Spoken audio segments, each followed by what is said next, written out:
जय जिनेन्द्र यस्य स्वयं स्वभावाप्ति प्रभावे कृष्ण कर्मणः तस्मै संज्ञान रूपाय नमोस्तु परमात्मने। पंच परमेष्ठी भगवान की जय। हमको अपना चिंतन और कैसा बनाना चाहिए उसके बारे में आचार्य और समझा रहे हैं। ये सब कारिकाएं आत्म स्वरूप के बारे में लिखी गई हैं। आइए श्लोक नंबर 29। न मे मृत्यु कुतो भीतिर् न मे व्याधि कुतो व्यथा नाहं बालो न वृद्धोऽहं न युवैतानि पुद्गले। मैं माने मुझे या मेरी मृत्यु नहीं होती तो कुतो भीतिर, फिर भय कैसा। जब मैं मरता ही नहीं हूं तब मुझे मरने का डर कैसा। और न में व्याधि ही, मुझे रोग नहीं होते। कुतो व्यथा, तो फिर पीड़ाएं कैसी। शरीर में होती है, शरीर की पीड़ा शरीर जाने, मुझे उससे क्या लेना देना। मरण मेरा नहीं होता, मेरी तो पर्याय बदलती है। मैं तो अजर अमर हूं। पहले ही कहा था निरत्ययः, मैं तो अविनाशी हूं। मैं कभी मरने वाला नहीं, मैं तो जानने देखने वाला जीव द्रव्य हूं। मेरी न मृत्यु होती है, न मेरा जन्म होता है, न मुझे रोग लगते। रोग लगते हैं शरीर को, मरण होता है शरीर का। मेरी मृत्यु नहीं, मेरे रोग भी नहीं। न अहम बालो, मैं ना तो बालक हूं, न वृद्धो अहम, ना मैं वृद्ध हूं, न युवा, ना मैं युवा हूं। एतानी पुद्गले, ये सब तो पुद्गल हैं। पुद्गल माने ये तो इस शरीर की दशा है। पहले बालक था, फिर युवा हुआ, अब वृद्ध हुआ, अब मरण हुआ। ये किसका? ये शरीर का। मेरा न मैं बालक था, मेरा शरीर बालक था, वो अलग बात है। न मैं युवा था, न मैं मरता हूं, न वृद्ध होता हूं, मैं नहीं होता। इसलिए ऐसी अवस्थाओं में जो ज्ञानी है ना, वो दुखी नहीं होता। उसे अपने स्वरूप का परिचय है, फिर इसमें दुखी होने का क्या काम। कितने अच्छे श्लोक लिखे हैं। वास्तव में सच पूछे, आचार्य पूज्यपाद स्वामी का ये इष्टोपदेश, इष्ट माने सुखकारी उपदेश है। अगर इन छोटे छोटे श्लोकों को हम याद कर लें, चिंतन करें और जीवन में उतार लें, सारा दुख हमारा दूर हो जाए। फिर देखिए, न मे मृत्यु कुतो भीतिर, मेरी मृत्यु नहीं होती इसलिए भय कैसा। न मे व्याधि, मुझे रोग नहीं लगते इसलिए व्यथा, पीड़ाएं कैसी। अहम, मैं ना तो बालक हूं, ना मैं वृद्ध हूं, ना युवा हूं। ये सब तो पुद्गल की दशाएं हैं। मैं न जन्म लेता हूं, न मेरा मरण होता है। जब जन्म ही नहीं लेता तो मैं बालक, युवा और वृद्ध कैसा। पंडित जी, आयु खत्म होने पर हमारा मरण होगा, फिर हम ये कैसे मान लें कि हमारी मृत्यु नहीं होती। आप खुद सोचिए, क्या आत्मा मर गया? क्या आत्मा का ज्ञान दर्शन समाप्त हो गया? नहीं, कुछ भी नहीं हुआ। आत्मा तो जैसा था वैसा ही है। उसे एक पर्याय आयु कर्म के अनुसार जितने समय तक मिली थी उसने उसको छोड़ दिया, अब दूसरी पर्याय में चला गया। मृत्यु किसकी होती है? शरीर की। कहा भी क्या जाता है, भाई बाबूलाल जी मर गए। अब बाबूलाल जी मर गए, इसका मतलब जिस शरीर का नाम बाबूलाल है, आत्मा का नहीं। कभी आपने ऐसा सुना जो कोई व्यक्ति ऐसा कहता हो उसकी आत्मा मर गई? ऐसा तो कोई नहीं कहता। कहने वाले ये कहते हैं फलाना व्यक्ति मर गया। इसका मतलब क्या हुआ, इस शरीर का नाम था बाबूलाल, अब बाबूलाल मर गए तो मर गए, लेकिन आत्मा कभी नहीं मरती। इसलिए मरण शरीर का होता है, मरण पर्याय का होता है, आत्मा का कभी नहीं होता।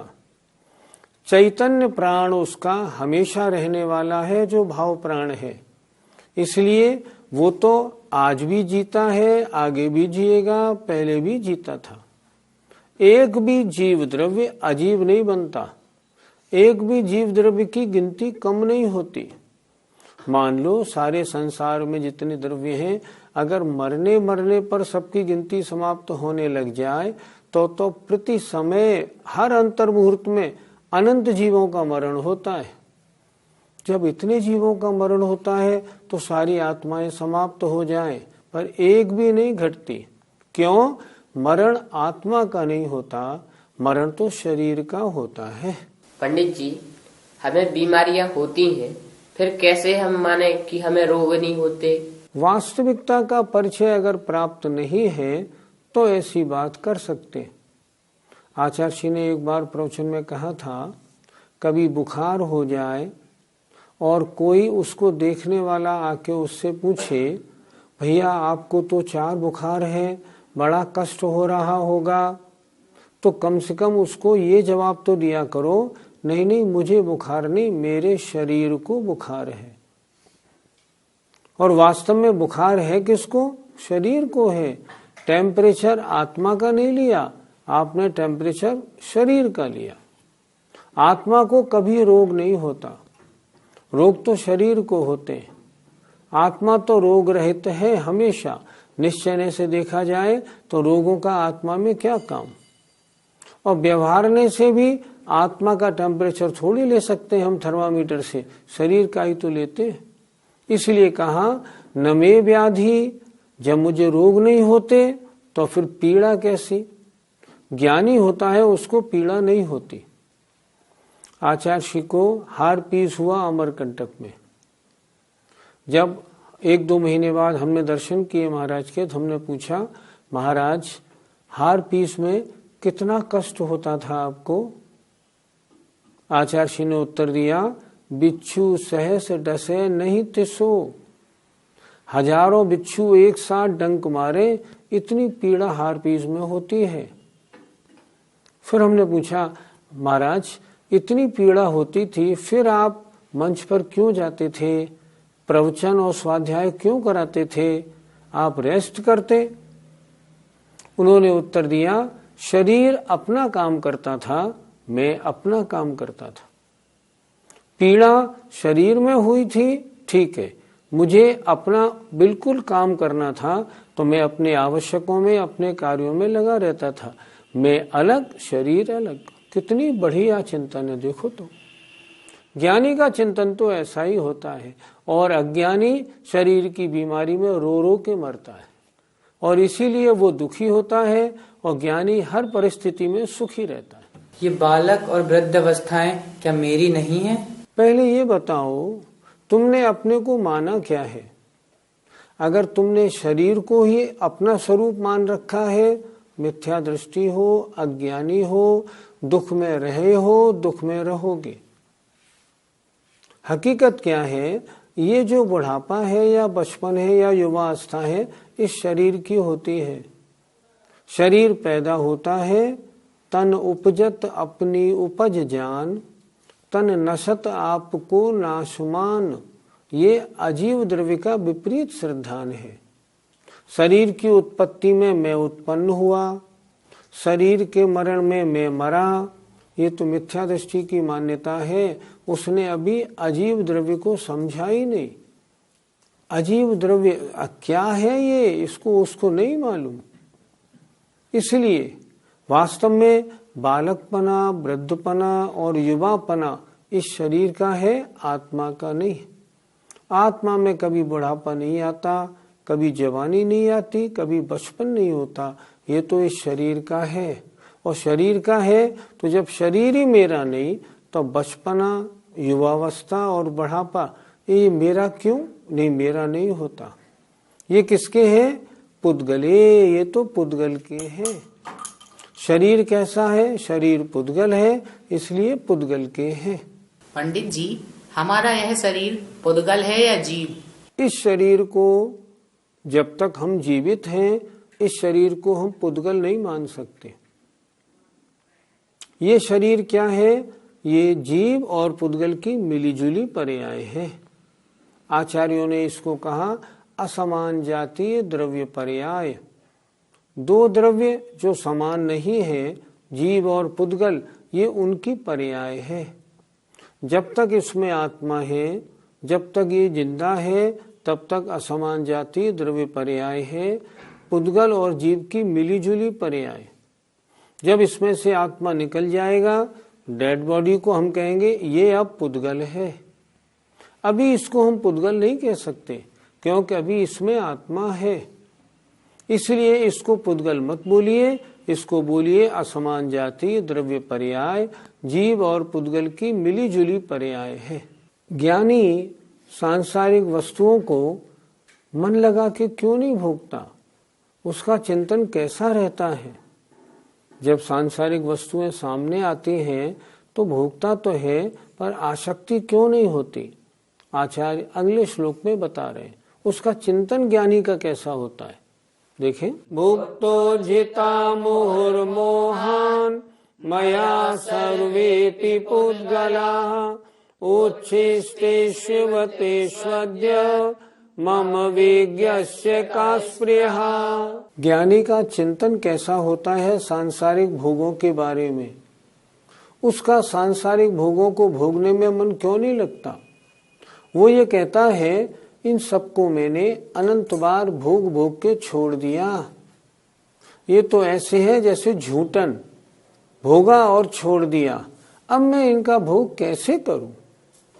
देखिए आचार्य ने क्या लिखा, भुक्तो जिता, भोग कर छोड़ दिए हैं, उज्जिता छोड़ दिए हैं, मुह बार बार, मोहात मोह के मोह से, मया माने मैंने, सर्वेपि सभी पुद्गलाः पुद्गल, मैंने सभी पुद्गलों को बार बार मोह के कारण भोग कर छोड़ दिया है।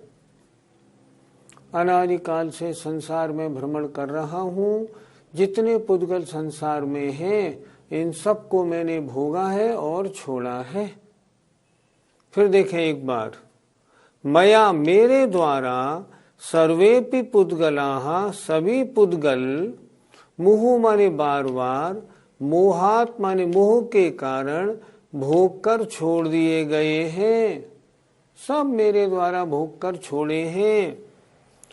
उच्छिष्टेष्व तेष्वद्य, उच्छिष्टेषु एव झूठन के समान, तेषु अद्य उनमें अब, मैंने भोग के छोड़ दिए तो कैसे हो गए? झूठन हो गए, सब मेरी झूठन है ये। अब क्या लिख रहे? उच्छिष्टेषु एव तेषु अद्य, अद्य माने आज, झूठन के समान उनमें, मम माने मुझ, विज्ञस्य माने ज्ञानी की क्या इच्छा हो सकती है? नहीं हो सकती। जिनको मैंने भोग भोग के छोड़ दिया, क्या उनको मैं दोबारा भोगने की इच्छा करूंगा? नहीं नहीं, सब मेरी झूठन है, इन्हें हटाओ, मैं इन्हें क्या भोगूं?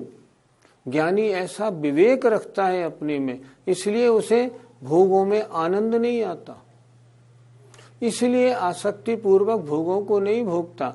वो भोगों को भोगता नहीं, उसे भोग भोगने पड़ते। फिर देखें, मेरे द्वारा सभी पुद्गल, मुह माने बार बार, मोह के कारण भोग कर छोड़े गए हैं। कितनी बार? अनंत बार। अब उच्छिष्टेषु एव झूठन के समान, तेषु उन पदार्थों में आज, मम मुझ ज्ञानी की क्या इच्छा हो सकती है? कुछ नहीं हो सकती। झूठन खाने का किसी का भाव बनता है क्या? नहीं बनता। जब नहीं बनता तो ज्ञानी भी सोचता है इन पुद्गलों में मैं क्यों आ सकती, क्यों मैं इच्छा करूं, मेरे द्वारा छोड़े गए ये तो झूठन है। इस कारण उसकी इच्छा नहीं होती। इसलिए ज्ञानी को भोग भोगने पड़ते हैं, ज्ञानी भोग भोगने की इच्छा नहीं करता। हमारे द्वारा सारे पुद्गल कैसे भोग लिए गए हैं? पाठशाला में एक बार हमने पंच परावर्तन का स्वरूप समझाया था। थोड़ा टाइम लगने वाला है उसके समझाने में, इसलिए आज हम नहीं समझाएंगे। इस समय तो इष्टोपदेश की क्लास चल रही है। समझना उसमें क्या था, ऐसा कोई पुद्गल का परमाणु नहीं जिसको मैंने शरीर रूप में न प्राप्त किया हो। ऐसी कोई कारमाण वर्गणा नहीं जिसको मैंने कर्म रूप में ग्रहण नहीं किया हो। ऐसा कोई क्षेत्र नहीं जहां मैंने जन्म नहीं लिया हो। ऐसी कोई आयु नहीं जिसको मैंने नहीं भोगा हो। ऐसा कोई स्थान नहीं जहां मैंने जन्म नहीं लिया हो। और ऐसे कोई परिणाम भी नहीं जिन परिणामों को मैंने नहीं किया हो। कितनी बार? अनंत बार मैंने इन जितने परमाणु शरीर के योग्य हैं इनको अनंत बार ग्रहण किया, अनंत बार छोड़ा है। पंच परावर्तन का स्वरूप समझने के बाद ये बात समझ में आ जाती है, कोई पुद्गल का परमाणु ऐसा संसार में नहीं है जिसका मैंने भोग नहीं किया हो।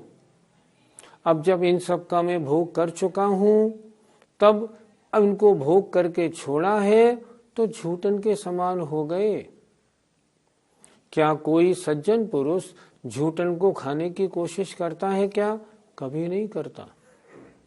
मैं ज्ञानी हूं तो मैंने इन सारे पदार्थों को अनंत बार भोग कर छोड़ा है, अब मैं इनकी वांछा कैसे करूं? ज्ञानी सोचता है मेरे द्वारा छोड़े पदार्थ हैं, नहीं नहीं मैं इनकी वांछा नहीं करूंगा।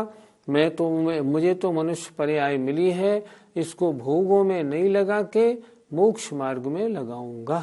भोग भोगने में ज्ञानी का विचार कैसा रहता है? ज्ञानी जानता है इस भोग का भोगना मेरी आत्मा के लिए हितकर है या अहितकर। वह जानता है कि भोग भोगने में आत्मा और पतित और कर्मों से लिप्त होती है। मैं आत्मा हूँ, मैं ऐसे कार्य क्यों करूं जो मेरी आत्मा और ज्यादा मैल को प्राप्त हो। इसलिए उनके भोगने में उसको आसक्ति नहीं होती। वो ये भी जानता है मैं अनंत बार ग्रहव्यक तक पैदा हुआ, मैंने उन भोगों को भोगा, ये वर्तमान भोग आज उनकी परछाई जैसे भी नहीं है। जब उनको भोगने से मेरी इच्छा तृप्त नहीं हुई तो फिर इन भोगों से मेरी इच्छा क्या तृप्त होगी? नहीं नहीं, मैं इन भोगों के भोगने में अपना समय नहीं लगाऊं, मैं तो इन भोगों को छोड़ के आत्म कल्याण में अपना जीवन लगाऊंगा। ज्ञानी जब तक मजबूर रहता है तब तक घर में रहता है, तो जो भोग भोगने पड़ते हैं उन भोगों को अनासक्त होकर भोगता है।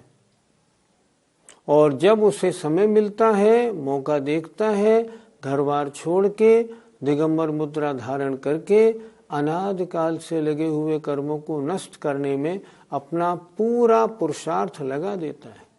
उसे ही तो ज्ञानी कहते हैं।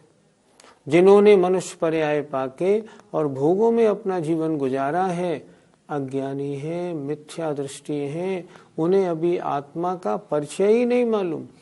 वो यही नहीं जानते मैं कौन हूं और ये क्या है। अगर इतना ज्ञान हो जाता तो ये गलत कार्य क्यों करते? पंडित जी, इस गाथा में मोहात शब्द क्यों दिया है? सभी पुद्गलों को इस जीव ने भोगा और छोड़ा है। कैसे छोड़ा है? अनादिकाल से अनंत पुद्गल परावर्तन रूप संसार में भ्रमण करके और सबका भोग किया, भोग करके छोड़ा। प्रश्न, अनंत काल से पुद्गल परावर्तन के चक्कर में ये क्यों लगा? ये मोहिनी के कारण लगा। मोहिनी के कारण का मतलब दर्शन मोहिनी के कारण इसने अपना स्वरूप नहीं समझा, शरीर और परिवार आदि में ही उलझा रहा। ये मेरे हैं, ये मेरे हैं, ये अच्छे हैं, ये बुरे हैं, मैं इनका करता हूँ, मैं इनका भोगता हूँ, इन चक्करों में लगा रहा। नतीजा क्या बना? मिथ्यात्व के कारण संसार भ्रमण होता रहा और कषायों के कारण भी अनंत काल से संसार भ्रमण होता रहा। संसार भ्रमण में कारण दो ही तो हैं, मिथ्यात्व और कषाय। अनंत काल से इनके चक्कर में पड़कर इस जीव ने अपना सारा जीवन, सारी पर्यायें मिथ्यात्व के साथ गुजारी और संसार भ्रमण को निरंतर जारी रखा। हम अनंत बार ग्रैवेक में गए, नीचे सातवें नरक में भी गए, भोग भूमि में भी गए, तिरंच बने, मनुष्य बने, स्वयंभू रवण में जन्म लिया। सारी पर्याय हमने न मालूम कितनी बार धारण की। इतनी बार धारण करने के बाद भी आज भी हमें इस बात का गुरु कह रहे हैं आज तो होश में आ जाओ, फिर भी हम होश में आने को तैयार नहीं। कारण सब मोहात, मोह के कारण। इस मिथ्यात्व का पर्दा, कषाय का पर्दा इतना तगड़ा हमारे ऊपर है, अभी तक हमको इनका ज्ञान नहीं हो पा रहा। हम यही नहीं समझ पा रहे मेरा क्या है और मुझसे पराया क्या है। आज भी हम सभी लोग शरीर को अपना मानते हैं, शरीर के दुख में दुखी होते हैं, परिवार को अपना मानते हैं, किसी का वियोग होता है तो रोते हैं। हमारा धन हमारा है, कभी नुकसान लग जाता है, रात को नींद नहीं आती। ऐसा होता है, ऐसा होता है तो अज्ञान अवस्था है।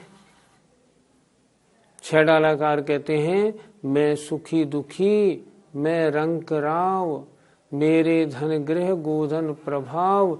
ये सब जीव तत्व का विपरीत श्रद्धान है। इसलिए जैसा जैसा गुरु समझा रहे हैं, जिनवाणी पुकार पुकार के कह रही है, अब तो हमको होश में आना चाहिए। मोह को जैसे बने वैसे मिथ्यात्व और कषायों से हमें अपना पीछा छुड़ाना चाहिए।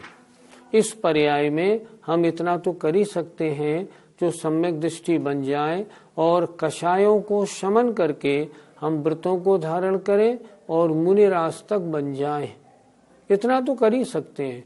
तो इतना करने के लिए उद्यम करना चाहिए, अन्यथा मनुष्य पर्याय अति दुर्लभ, फिर कब मिलेगी कोई ठिकाना नहीं। इसलिए हम सबका ये कर्तव्य होना चाहिए वास्तविकता का परिचय प्राप्त करें और इस मनुष्य पर्याय को सफल करने का उद्यम करें। जय जिनेन्द्र।